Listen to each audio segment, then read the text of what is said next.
Bien, ya estamos con Miguel Bain, les decía, un economista clave, porque sorprendió Cristina hace 2 semanas elogiando a un consultor de la Citi, un consultor de los mercados, de los empresarios. Miguel Bain, de hecho, había sido el año pasado perseguido por la Secretaría de Comercio, conducida por Guillermo Moreno, porque era uno de los consultores que medía la inflación. Moreno también le había puesto una multa de $500.000 por medir la inflación, que obviamente le daba una inflación muchísimo más alta que el INDEC. Bueno, eso después la Justicia Federal dio marcha atrás, incluso la Corte Suprema de Justicia dijo que no había motivos para esas sanciones que había impuesto Moreno, y Cristina sorprende hace 2 semanas diciendo, miren lo que dijo el economista Miguel Bain respecto a que había habido una especie de golpe de mercado que se querían llevar puesto al gobierno. Pero además Miguel Bain, y ahora se lo vamos a preguntar a él, bueno, estuvo con Scioli en su momento, una foto donde Scioli lo considera un referente económico de su espacio político. Gracias por venir, Miguel. Bueno, gracias por la invitación. Bueno, a ver, empecemos por el principio.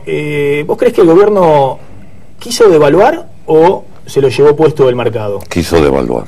¿Vos crees que fue una decisión política? Estoy seguro. Contestándole a Sanz lo que le preguntaba. Estoy seguro que fue una decisión política.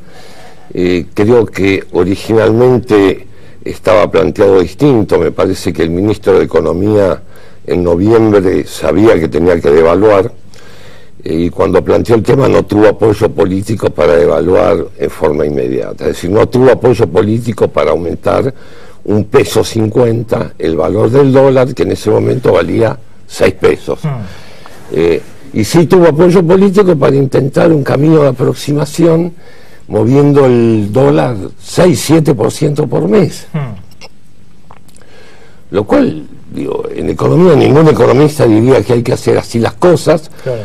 Pero entonces se hizo eso un mes y el mercado no entendía bien qué pasaba, o el mercado pensó que era de una sola vez durante un mes y que se terminaba con el 7%.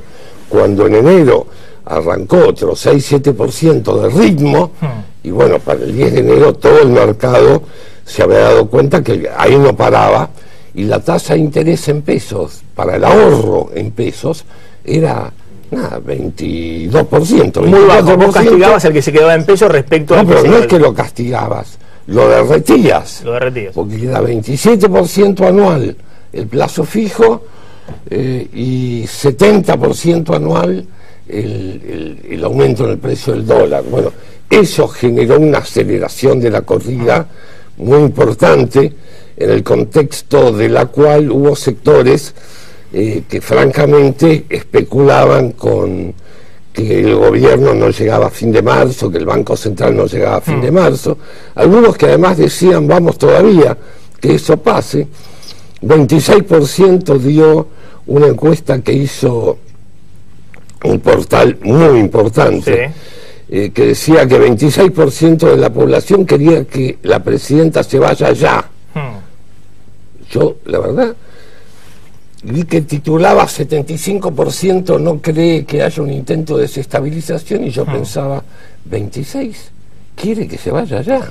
O sea, después de 30 años de democracia, todavía tenemos 26% de tipos que creen que un presidente se tiene que ir 1 año y medio antes de que termine el mandato.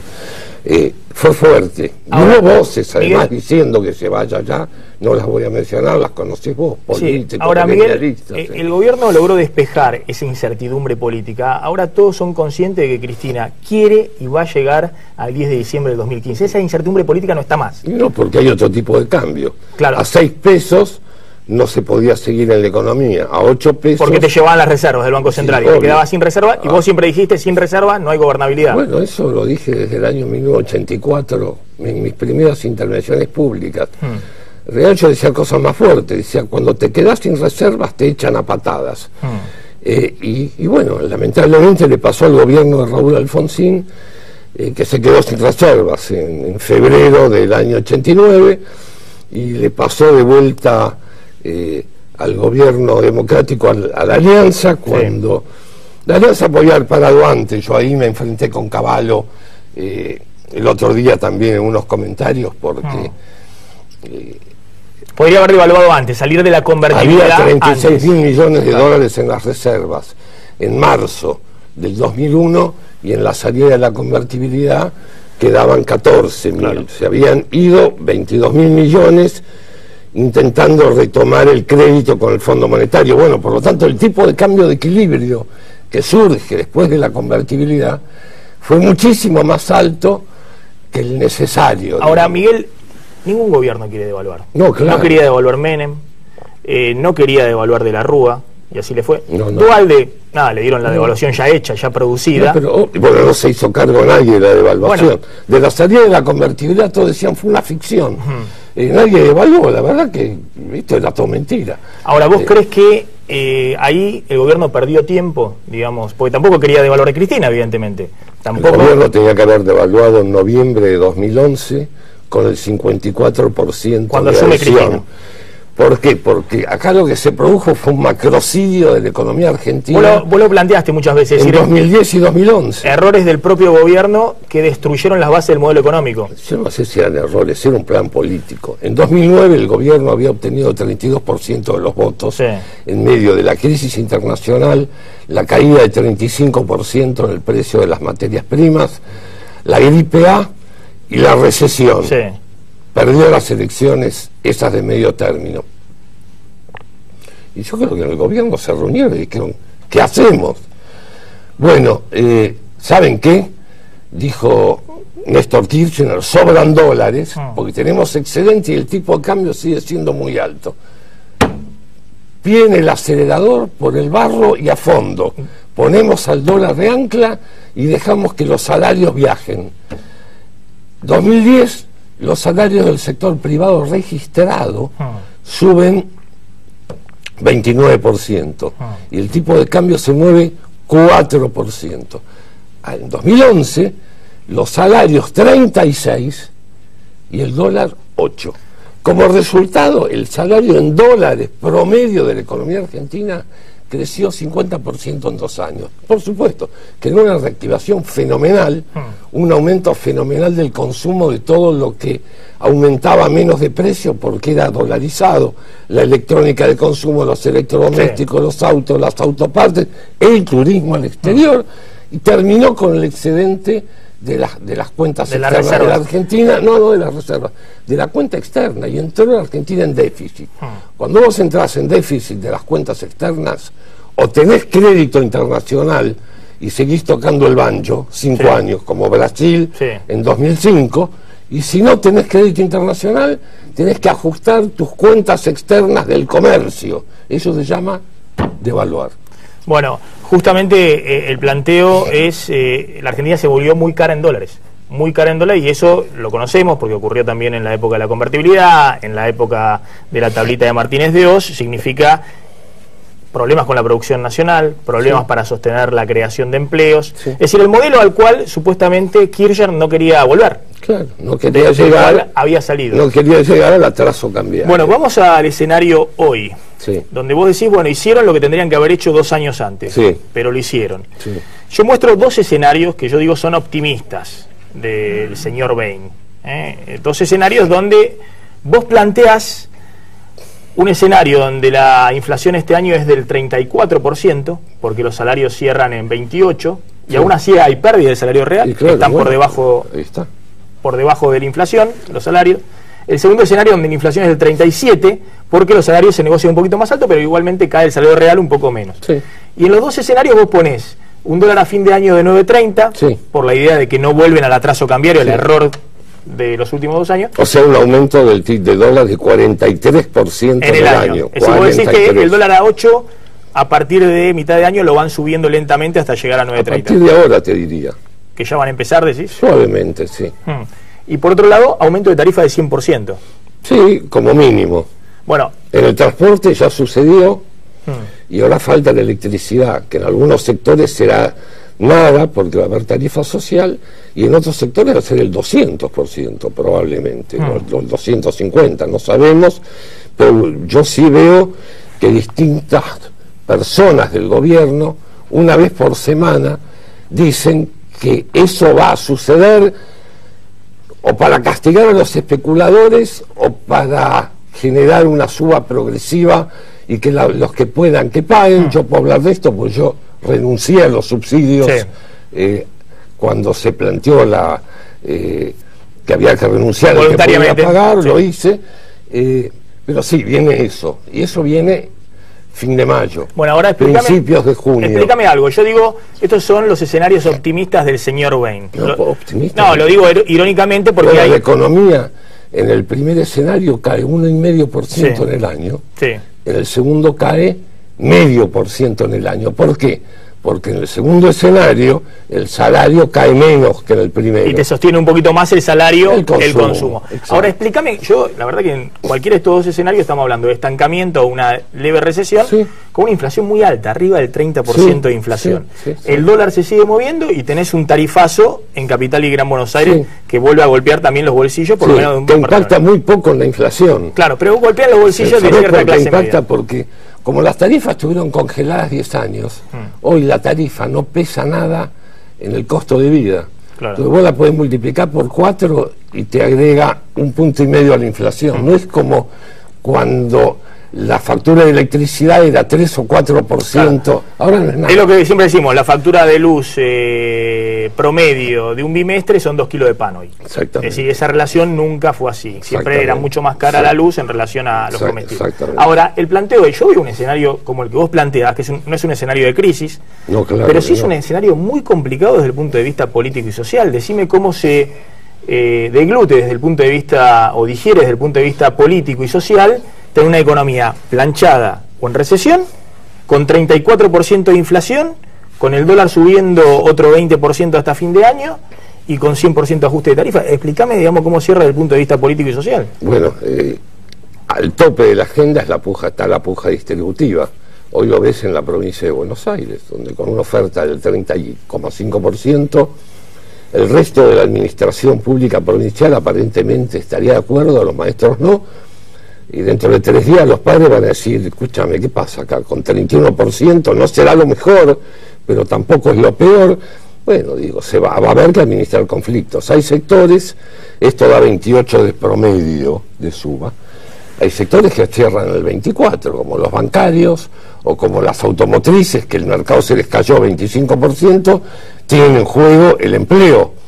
Bueno, cuando está en juego el empleo, lamentablemente esto funciona así, la capacidad de negociación en las paritarias de los gremios es un poco menor.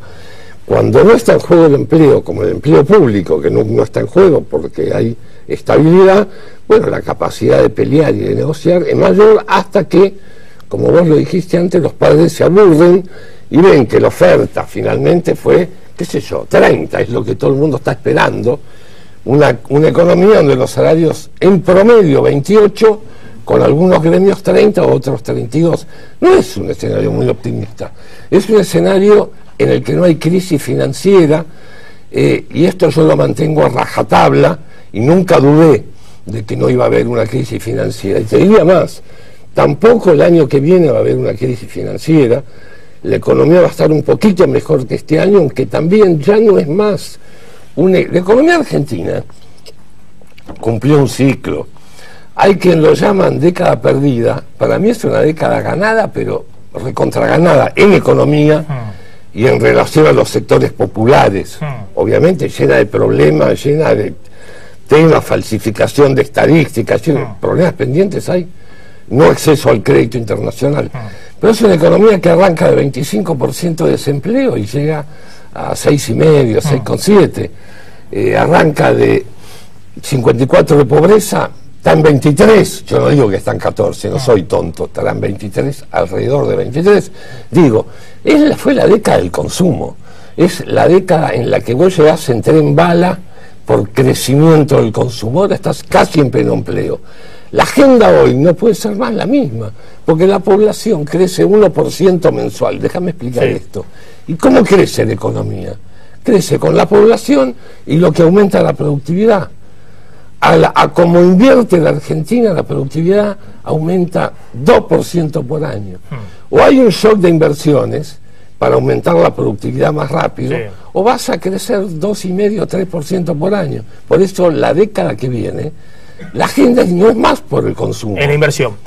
Ahora, Miguel... Y no es más el crecimiento. Vos decís la década ganada. Es el desarrollo. Ahora, esto, según lo que vos vas planteando también, es el trienio perdido. Sí, es decir, 2012, sí, 2012 y 2013. 2013, 2014, este año, y 2015 va a ser 4 años perdidos, si se quiere. Bueno, perdidos, digo, en todo caso de bajo crecimiento. Bueno, el 2013... 30% de inflación. Bueno, pero en 2013 tuviste casi 4% de crecimiento. Está bien, la agricultura ayuda mucho cuando hay una buena cosecha, es verdad, pero sí está claro, el ciclo de aprovechar que a vos te sobran dólares externos para aumentar los salarios en dólares y empujar a una economía que invierte solo 23% del producto y que pretende crecer al 7-8 de largo plazo, se termina. Y se terminó. 2 preguntas breves, finales. Una, ¿Cristina no debería anunciar un plan para tratar de llegar con las expectativas? Mira, nuestro último informe con Marina, economista extraordinaria, Marina del Polleto, conocida tuya y compañera tuya de facultad y mi socia en el estudio. El último informe lo llamamos "No lo dicen, pero existe". Es un plan. Si vos pones todas las medidas juntas, las externas y las internas, te das cuenta que es un programa económico. Si vos decís, voy a tratar de arreglar con los holdouts, voy a tratar de arreglar con el Club de París, voy a tratar de abrir el crédito externo, arreglo el entuerto jurídico de YPF, y adentro devaluás y duplicás la tasa de interés y decís que vas a poner en caja un poco en caja al Estado bajando subsidios, ¿eso qué es? Si lo decís un domingo a la noche, es un plan. Ahora, al gobierno no le gusta. Un domingo a la noche, no, diría un viernes a la noche. Al gobierno no le gusta de hablar de planes económicos, porque los planes económicos, según mucha gente con algunos prejuicios, siempre son anunciados por un ministro de Economía todopoderoso y ortodoxo, de origen neoliberal. Claro. Entonces, como la economía está subordinada a la política, nunca hay un programa económico explícito. Y convengamos que este no es un plan de Rosa Luxemburgo tampoco, ¿no? No, ni que hablar. Convengamos que es un plan... Más de Luxemburgo, te diría. Claro, de Luxemburgo, de Rosa, de los parámetros de la Unión Europea o del Fondo Monetario Internacional. Y la última, ¿sos el asesor económico en la sombra de Daniel Scioli? No, no sé. Yo hablo con él cuando él quiere hablar conmigo. Y me pide ideas, yo con gusto me reúno, y ya me reuní varias veces en el último año y medio, y bueno, yo hablo, él escucha y él me cuenta, y me siento muy cómodo en esa relación. ¿Scioli es mucho más consciente de lo que fue el kirchnerismo en estos 3 o 4 años, de los errores que se cometieron en la política económica? Yo no lo voy a interpretar. Me pongo a jugar al sudoku, entonces, si no me querés decir estas cosas... No sé, que te lo diga él. Gracias. No, es imposible sacar una declaración a Scioli, por eso te tengo a vos y te pregunto a vos. Gracias, Miguel, por haber estado acá. Bueno, gracias. Miguel Medin, el economista más requerido por estas horas, y estuvo aquí